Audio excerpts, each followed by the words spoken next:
Hai semua, assalamualaikum. Satu resep di sini dapatnya 2 loyang, bisa banget untuk sajian kalau ada acara di rumah. Kalau rasanya jangan ditanya, beneran enak banget. Pandannya berasa wangi dan lembut. Penasaran kan gimana caranya? Ayo kita buat sama-sama. Oke, untuk langkah pertama, di sini sudah ada margarin sebanyak 200 gram. Boleh pakai margarin mix butter atau pakai full margarin ya teman-teman, bebas aja. Kemudian kita mixer. Jadi ini untuk margarinnya kita lembutkan dulu atau sering disebut dengan margarin kocok. Kita mixer selama kurang lebih 10-15 menit atau sampai putih pucat mengembang seperti ini. Nah, ini salah satu metode yang menurutku bagus banget untuk bikin bolu yang pori-porinya itu kecil-kecil, lembut dan gak seret.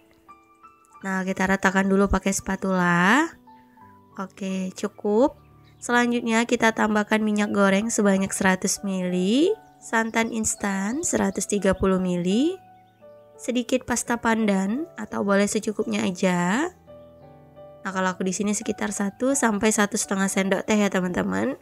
Kita mixer kembali hingga tercampur rata, cukup kecepatan paling rendah aja.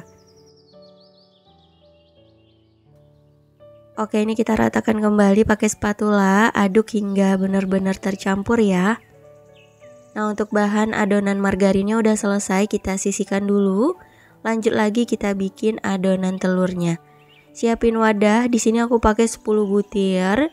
Kemudian tambahkan gula pasir sebanyak 300 gram. Lalu vanila setengah sendok teh. Nah, ini kita mixer semuanya, kecepatan rendah dulu. Kalau udah tercampur rata, naikkan kecepatan paling tinggi dan kita mixer selama kurang lebih 5 menit. Nah, setelah kurang lebih 5 menit, ini adonannya sudah mengembang. Kita matikan dulu mixernya. Kemudian tambahkan tepung terigu sebanyak 400 gram. Untuk tepung terigunya jangan lupa diayak dulu ya sebelum masuk ke dalam adonan. Nah, kita mixer kembali hingga tercampur rata. Cukup kecepatan paling rendah aja.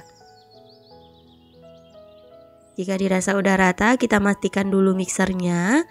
Kemudian tambahkan SP sebanyak setengah sendok makan atau kurang lebih 2 sendok teh teman-teman. Lalu kita mixer kembali pakai kecepatan paling tinggi selama kurang lebih 5 menit. Ini salah satu metode yang menurutku juga mantap banget teman-teman. Harus dicoba ya. Nah, setelah kurang lebih 5 menit di mixer, hasilnya kira-kira seperti ini. Masih kental dan berjejak, tanda adonannya masih bagus. Karena kalau gagal itu pasti adonannya ini cair teman-teman. Itu bisa dipastikan kalau nggak telur, SP-nya udah nggak bagus. Kemudian kita masukkan adonan margarin yang udah kita mixer di awal tadi. Ini kita tambahkan bertahap ya teman-teman. Karena warnanya kurang bagus, ini aku tambahkan lagi sedikit pasta pandan. Opsional aja ya teman-teman. Lanjut kita mixer pakai kecepatan paling rendah sampai tercampur rata. Oke, aku rasa cukup. Untuk mixernya boleh disisihkan. Lanjut kita ratakan pakai spatula ya.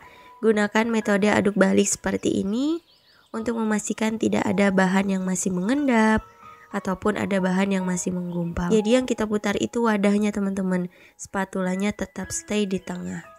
Nah, kalau udah tercampur rata, hasil adonannya tetap kental seperti ini, siap untuk kita gunakan. Sebelumnya udah aku siapin baking pan dan juga loyang. Ini untuk baking pannya aku pakai ukuran 24 cm dan loyangnya ukuran 22. Lalu kita masukkan adonan. Nah, untuk loyang yang digunakan ini bebas aja ya teman-teman.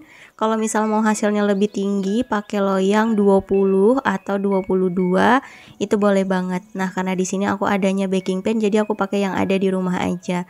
Kebetulan lagi di tempat mertua nih teman-teman. Kemudian kita panaskan alas loyangnya sekitar 10 menit, lalu kita tutup dan panggang hingga matang sekitar 45-50 menit, apinya kecil aja seperti ini. Untuk satu adonan aku panggang pakai oven tangkring.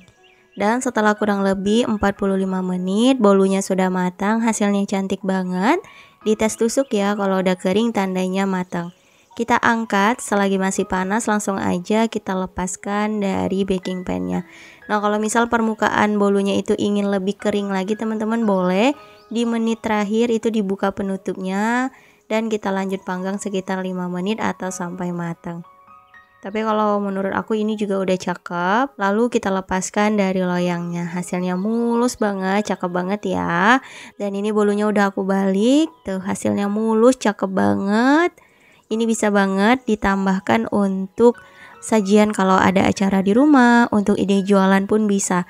Satu resep di sini hasilnya 2 loyang dan ini untuk hasil yang pakai oven tangkring. Sama cantiknya, kebetulan ibu mertua lagi ada acara nih teman-teman, aku bikinin bolu pandan yang enak banget.